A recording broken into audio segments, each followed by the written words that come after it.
Nós vamos dar início ao cálculo de áreas de algumas figuras planas. Essas figuras planas são muito conhecidas. A primeira sequência do livro, a área do retângulo. Ó, como vocês sabem, um retângulo ele tem duas medidas diferentes, que a gente chama de base e altura. Comprimento, largura, frente, fundo, tá? E quando a gente for calcular a área de um retângulo, nós vamos só multiplicar a base pela altura, tá? Base pela altura. As duas medidas, ó, essas duas medidas, pode ser essa, tá? Então, olha aí um exemplo. Vamos calcular a área de um retângulo com 10 centímetros de base e 6 de altura. Então é só multiplicar 10 vezes 6, 60 centímetros quadrados. Lembrando que a área é a mesma coisa que superfície.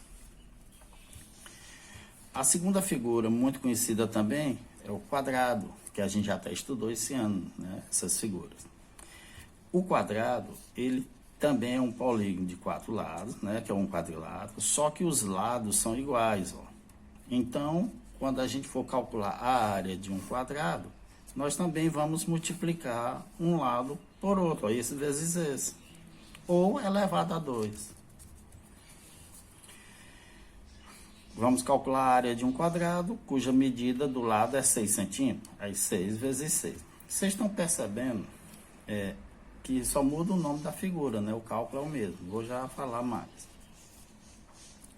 A área do paralelograma. Ó. Também a gente já estudou paralelogramo, né? Quadrilátero desse tipo.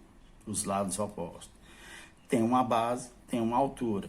Aí a gente multiplica a área, base vezes altura. Para calcular a área do paralelogramo, ó, de base 7, altura 6, a gente multiplica.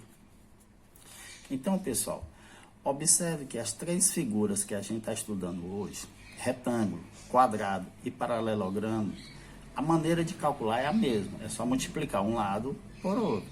Porém, ou as medidas são diferentes ou são iguais. Só são iguais se for no quadrado.